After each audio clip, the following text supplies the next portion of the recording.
We are talking risk management today. We're going to discuss a little bit about the basics, give you a few pointers as to how to start in the market and control your risk at the same time. We talk all the time about people wanting to jump right in and be long a whole bunch of stocks, and they forget about the downside and where they may be wrong. So let's get started here, guys. A couple of good points to discuss when it comes to the basics of risk management. Yeah, I'm going to keep it really simple because it'd be easy to show a couple of winning trades, and I'll show you I'll show you a winner and a loser in the same regard here. And it was earlier today on Bed Bath & Beyond. And the first thing we talk about risk management, and I'm trying to zoom in so you can see the chart better, is where are you going to be wrong in a trade? Bed Bath & Beyond had bad earnings, but they're always a squeeze play. So when it made the first dip down early in the morning, I'm just going to look at the first consolidation was right here about 1250. So I like shorting off of counter moves to try to scalp something for a tight stop loss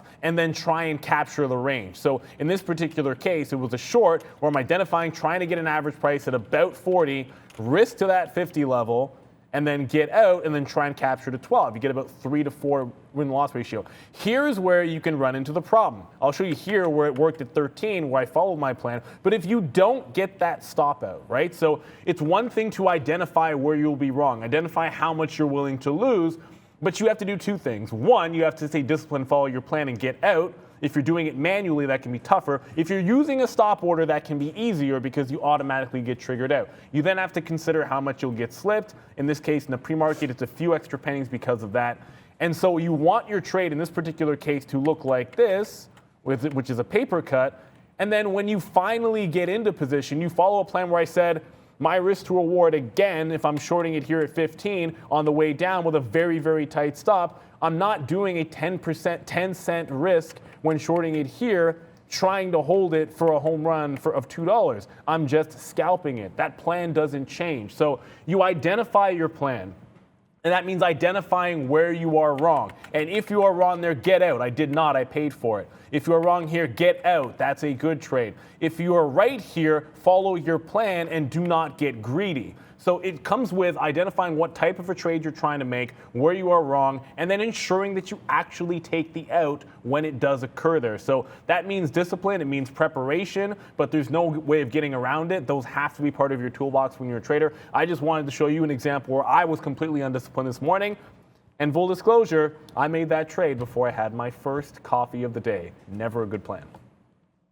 No, that's why I drink coffee on the way to work. But I mean, you might want to look into that. Okay, so I'll talk, I mean, it's basically the same idea. When you're talking about risk management, really there's trade your plan and plan your trade. And I think that's what Neil just discussed right there. I'm going to talk maybe a little bit more about share size, because I think that there's really no more important thing, honestly, than to say, okay, when is it time for me to sort of level up? When is it time for me to manage my risk? Like, I've had success, I kind of know what I'm doing, and now it's like, what trades am I going to put on 3 times the risk, or double the risk as per usual, or 5 times the risk? And I have an example here with SoFi today. So again, you know, we planned the trade and traded the plan. You can go to @TraderTV.Sean, check out the sticky note, and we're recording this. So for those of you live, you know, I've just talked about it, but you know, SoFi here, we wanted to get the long off 1350, right? So this was our plan today. We have 5 or 6 names, and I can go over them all, but we'll make this real quick.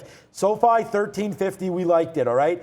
But, so we took the long, and then we got hit when it broke. So we made some money, got hit. Then we let it fall down to a key level. Now, this is why this is important. So 2 things. The plan already, we see something that we like. We like this little, and I don't know if you guys can see this. Hopefully you can. It's about as best as I can do it for you. It zooms in here. There's a little wick bottom down to 13 even, okay? Then it stops. You see a big green candle here. This is a perfect setup for me. I love when stocks fall down, hit a key level, and then you see this little wick saying, nope, it was bought back up, time to go the other way. So it's a complete reversal of a trade here. Now, the important thing to notice is on the level 2, right on here, we noticed that there was 150,000 shares, give or take a couple tens of thousands, who knows, plus dark pools, plus everything, down at 13 even.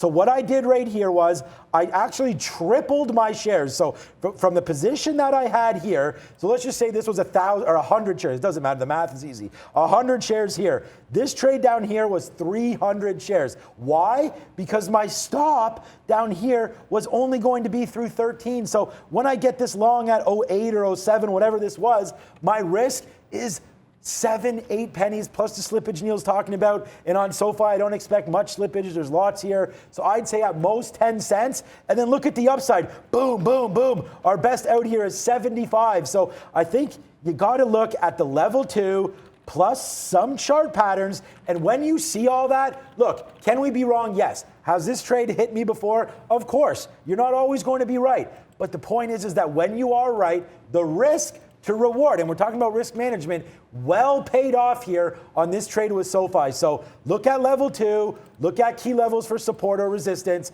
and then put on a bigger spot. Understanding exactly where you're going to be wrong, guys, is what you need to be starting out the idea with, and then working on, if it is, a tight stop, how many shares are we going to use in the trade?